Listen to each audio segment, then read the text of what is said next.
So, హౌస్‌లో అయితే 2 weeks ఉన్నారు. సో, ఫస్ట్ వీక్‌లో అయితే మెయిన్‌గా బేబక్క.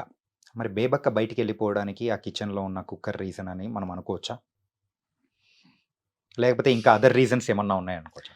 ఇవన్నీ చిన్న చిన్న చిల్లర రీజన్స్. కానీ విషయం ఏంటంటే బేబక్క వాజ్ ఇన్‌ఫ్లూయెన్స్‌డ్ హుహు. గట్టిగా. ఎవరో చెప్పారు. అంటే గేమ్ నువ్వు మరీ ఇంత మంచితనంతో ఆడితే నువ్వు ఏమైతది? హ్మ్. షి వచ్చిన కొత్తల్లో తను అందరితోని చాలా మంచిగా ఫస్ట్ డే అలా ఉండింది. తర్వాత కొంతమంది వాళ్ళ ఆట యొక్క ప్రదర్శన విద్వత్తుని చూపిచ్చారు. చూపిస్తే ఓహో! ఇలా ఆడితేనే బిగ్ బాసా అని అనుకున్నట్టుంది ఆవిడ. సో, తర్వాత she try to be strict. ఎవ్వరు కిచెన్ దగ్గర రావడానికి లేదు. హ్మ్. నేనే చేస్తాను. తను వెళ్ళిపోయిన తర్వాత కూడా ఎవరు చేసుకోవడానికి లేదు. ఇలాంటి రూల్స్ ఏవో సొంతవి తనే పెట్టడం. హుహుహు. అంటే నేను గేమ్‌లో స్ట్రాంగ్ కంటెస్టెంట్‌నని చెప్పుకోవడానికి చేసింది. నిజానికి అలా కాదు బేబక్క. హ్మ్. ఏమడిగినా చేసి పెడతది పాపం.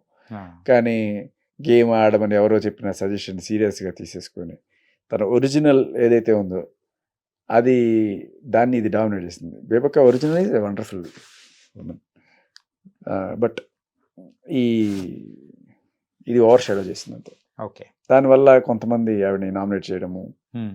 దానికి రీజన్‌లు చెప్పేటప్పుడు ఇలా చెప్పడం. హ్మ్. ఇంకొకరో లేకపోతే ఇంకోటో. సో, నెగెటివ్ ఫేస్, నెగెటివ్‌గా, ఫేక్‌గా అని మీరన్న దాన్లలో కూడా సో, సోనియా కానీ, నాగమణికంఠ కానీ వీళ్ళ పేర్లు ప్రత్యేకంగా చెప్పారనమాట. సో, నిజంగా వాళ్ళు ఒక ఫేక్‌తోనే ఆడుతున్నారా? అంటే నేను వాళ్ళ ఆటని మరీ అంత దగ్గర నుంచి చూడను. దగ్గర ఉన్నప్పుడు కొంచెం దూరమే పోతుంటాను. ఎందుకలాగా? అదే దూరంగా వెళ్ళిపోవడానికి గల రీజన్స్ ఏంటి? మెయిన్‌గా సోనియా గాని, నెగెటివ్ వైబ్స్. Negative vibes. హ్మ్. నెగెటివ్ వైబ్స్ వస్తాయి. ఇంకొకటేంటంటే ఇప్పుడు నాగమణిగుంట గురించి ఏదో చెప్పాననుకుందాం. హ్మ్. ఏదో జోక్ చేస్తే ఇప్పుడు మణికంఠ గొప్పదేం లేదు ప్రపంచంలో. అంటే నువ్వే అందరికన్నా గొప్పవాడివి. మణికంఠ. హ్మ్. ఇలా నేను చెప్పినప్పుడు అక్కడ నవ్వేసి తర్వాత నామినేషన్‌కి వచ్చి నాకు జోకులంటే చిరాకు. యాహ్! ఇలాంటివి చెప్పినప్పుడు సరే ఎందుకు చెప్పాలి నేను? హ్మ్. జోవియల్‌గా లేడు, సోషల్ అవ్వలేకపోతున్నాడు. సరే ఎందుకు? దూరంగానే ఉంటే బెటరు అన్నట్టుగా నేను ఇదయ్యాను.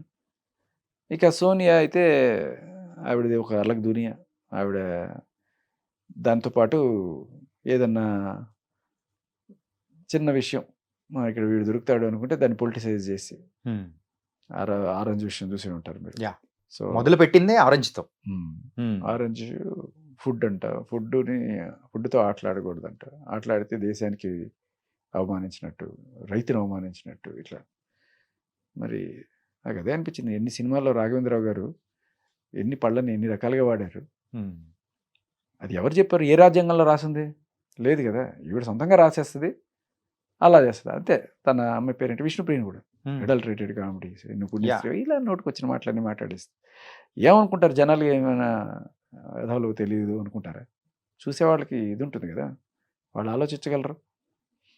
ఈమె పాలిటిక్స్ ప్లే చేస్తుందా? నిజంగా మాట్లాడుతుందా అనేది.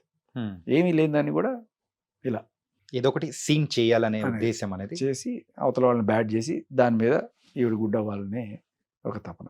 అండ్ ఆవిడకి ఎవరు ఏమి చెప్పక్కర్లా. హ్మ్. ఆవిడే వచ్చి ఏదో ఒకటి అనుకోని ఆవిడే చేసుకుంటది.